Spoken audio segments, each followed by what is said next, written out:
Saja kan kita tahu semua bahwa anggaran kita juga tentu tidak akan semua dipakai untuk makan gizi gratis. Saya sih melihat ada DNA dari negara kita, DNA dari masyarakat Indonesia itu kan dermawan, gotong royong. Nah, kenapa enggak ini justru kita manfaatkan juga? Contoh. Ya, jadi kita masuk kepada sidang ya. Kita baru dibuka sidang setelah anggota kembali ke dapilnya masing-masing yang biasa disebut dengan namanya reses.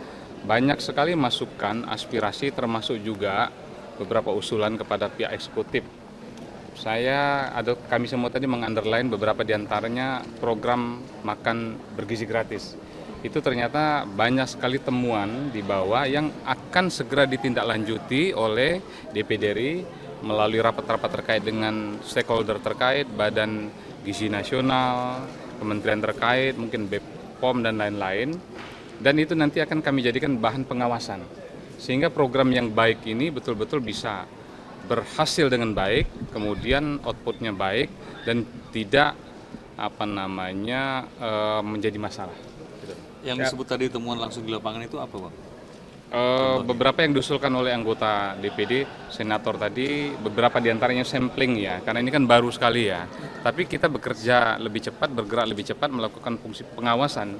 Diantaranya pertama tadi itu disampaikan ada, kalau teman-teman di timur ya, di Papua harga atau indeks makan bergizi gratis ini kalau teman-teman di timur itu menurut teman-teman pantauan langsung di bawah itu jauh dari cukup. Ini kan menjadi bahan juga.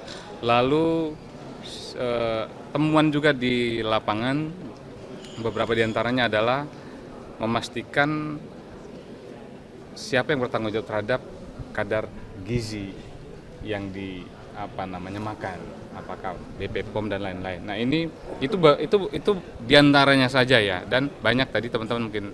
Nah ini akan jadi bahan kami untuk segera menindaklanjuti, dan ini menjadi bahan rujukan juga untuk membuat rekomendasi atau menyampaikan kepada pihak eksekutif sebagai pelaksana program ini. Itu kan temuan di lapangan atau mendapat laporan, bagaimana kemudian anggota di media yang menyebutkan ada misalnya rasanya aneh, tidak enak, atau menunya kurang. Ya. Apakah itu juga menjadi bahan evaluasi? Jadi karena ini program kan baru dimulai dari tanggal 6 kemarin, baru kurang lebih ya beberapa hari yang lalu. Nah sekali lagi kami dari parlemen atau DPD sangat mendukung program yang baik ini untuk memastikan bahwa generasi ke depan persiapan 100 tahun Indonesia itu baik. Nah, hanya saja memang program ini harus kita awasi dengan maksimal, makanya DPD mengambil peran sesuai dengan konstitusi yang ada, melakukan fungsi pengawasan. Termasuk diantaranya hal-hal yang sangat sepele pun itu akan menjadi bahan kami nanti, pada akhirnya nanti menjadi bahan eksekutif. Termasuk yang tadi disampaikan. Kami nggak mau buru-buru dong, maksudnya menyimpulkan hanya karena dari postingan di sosial media. Makanya kami langsung mau informasi A1. Pertama dari stakeholder terkait, kemudian nanti anggota DPD lagi yang akan turun ke lapangan untuk memastikan itu benar atau tidak. Gitu. Pak Sultan, ini kan pos anggaran menjadi sesuatu yang krusial ya. Kemudian kalau mengandalkan APBN aja tentunya akan jangka panjangnya akan sulit begitu untuk di tahun pertama. Adakah saran dari Pak Sultan ataupun DPD mungkin menggunakan zakat begitu untuk pembiayaan MBK? Ya, jadi begini, justru saya yang kemarin beberapa yang lalu kasih komen itu, saya melihat begini, memang negara pasti di bawah Pak Prabowo, Mas Gibran ini betul-betul ingin program makan bergizi gratis ini maksimal. Hanya saja kan kita tahu semua bahwa anggaran kita juga tentu tidak akan semua dipakai untuk makan gizi gratis. Saya sih melihat ada DNA dari negara kita, DNA dari masyarakat Indonesia itu kan dermawan, gotong royong. Nah kenapa enggak ini justru kita manfaatkan juga? Contoh ya, bagaimana kita menstimulus agar masyarakat umum pun terlibat di program makan gizi gratis ini. Di antaranya adalah saya kemarin juga berpikir kenapa enggak ya zakat kita yang luar biasa besarnya juga kita mau libatkan ke sana. Itu salah satu contoh. Sehingga pemerintah tidak bekerja sendiri dengan anggaran yang ada. Saya pun sudah menyampaikan dengan beberapa duta besar, saya sampaikan tolong dong, kami punya kami punya negara kami punya program andalan yang namanya makan bergizi gratis. Tolong juga kalau negara-negara luar juga ingin berkontribusi. Nah ternyata kemarin juga kita senang Jepang sudah mulai ikut ya support kita.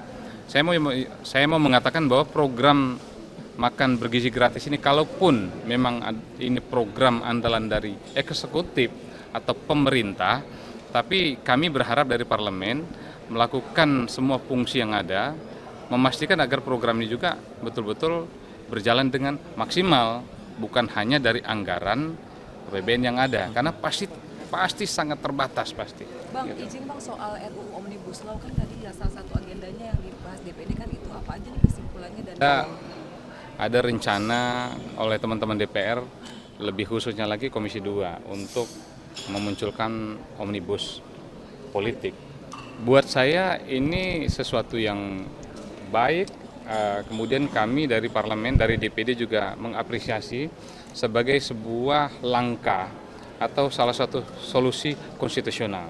Kita juga tahu bahwa beberapa waktu yang lalu ada keputusan politik mulai dari MK memutuskan presidensial threshold 0%. Nah, banyaknya atau beberapa regulasi undang-undang itu yang memang terkait dengan urusan politik, ada undang-undang pemilu, undang-undang Pemda, undang-undang Pilpres dan lain-lain, maka ide untuk memunculkan omnibus politik ini menurut saya ide yang harus kita apresiasi dan DPD akan terlibat secara aktif. Kami pun akan mengusulkan dan dim-dim nanti ketika ini memang dimulai, karena memang banyak masalah politik atau banyak regulasi setingkat undang-undang yang terkait dengan demokrasi dan politik kita itu, lebih lagi kepada urusan pilkada dan lain-lain, itu yang harus mulai kita upgrade, harus mulai kita koreksi, harus mulai kita evaluasi dan perbaharui dengan kondisi terkini, termasuk demokrasi kita yang termasuk itu ya Pak yang Pak Presiden meminta untuk DPRD memilih langsung kepala daerah itu. ya tentu banyak sekali bahannya nanti. Saya berpikir ketika dibuka omnibus secara politik, makanya DPD pun sudah punya banyak bahan. Salah satunya adalah bagaimana melihat demokrasi kita yang makin hari makin mahal. Itu salah satu contohnya. Makanya kita tunggu nih. Kita tunggu apakah memang omnibus politik ini segera akan diluncurkan, dan DPD tidak akan pasif. Kami akan secara aktif memberikan masukan, dim, dan bahan-bahan kepada teman-teman di DPR untuk menjadi bahan atau pintu masuk ya solusi konstitusi kita tanpa harus melakukan amandemen.